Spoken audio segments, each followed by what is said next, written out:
Baru-baru ini viral video menunjukkan aksi seorang diduga istri tua meratakan rumah istri muda. Aksinya terekam dalam video berdurasi 8 menit 48 detik. Dalam video menunjukkan proses perobohan rumah dan disaksikan puluhan warga sekitar. Video ini ramai di media sosial. Salah satu yang membagikannya yakni akun @smartgram pada Kamis 6 Agustus 2020. Rumah tersebut diratakan menggunakan alat berat. Salah satu warga terdengar mengatakan jangan coba-coba jadi pelakor. Kalap istri tua ratakan rumah istri muda karena ketahuan dibeliin suaminya. Sebuah video viral memperlihatkan sebuah alat berat sedang menghancurkan sebuah rumah. Ternyata rumah tersebut adalah milik istri muda yang ingin diratakan dengan tanah oleh istri tua. Video itu memperlihatkan rumah yang sedang diratakan dengan tanah menggunakan alat berat. Belakangan diketahui itu merupakan rumah seorang wanita yang menjadi istri muda, sedangkan yang memerintahkan untuk meratakan rumah itu dengan tanah adalah istri tuanya. Proses penghancuran rumah istri muda tersebut pun menjadi tontonan warga dan viral di media sosial. Warga tampak mengerumuni lokasi rumah yang sedang diratakan dengan tanah. Tulis keterangan unggahan @smartgram. Informasi yang beredar, kejadian ini terjadi di Mangga 2, tepatnya dekat SMP Negeri Serampa, Sumatera Utara yang berlangsung pada Senin 3 Agustus 2020 siang.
Parkir.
Loh, secara langsung dari kita nggak paham, jadi kita secara langsung.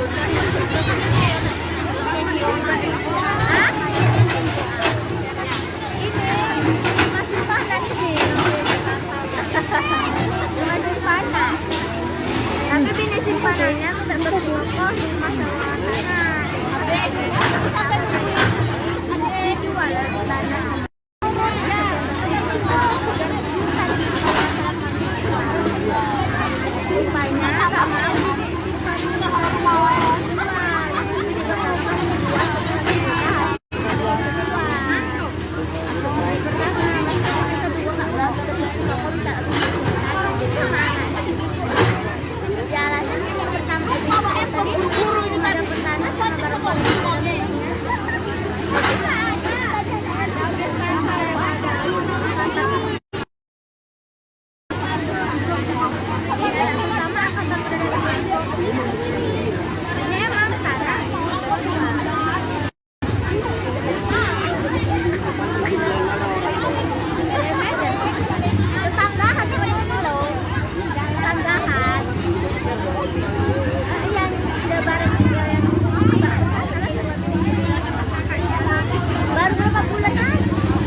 Baru tahun 2020 terjadi.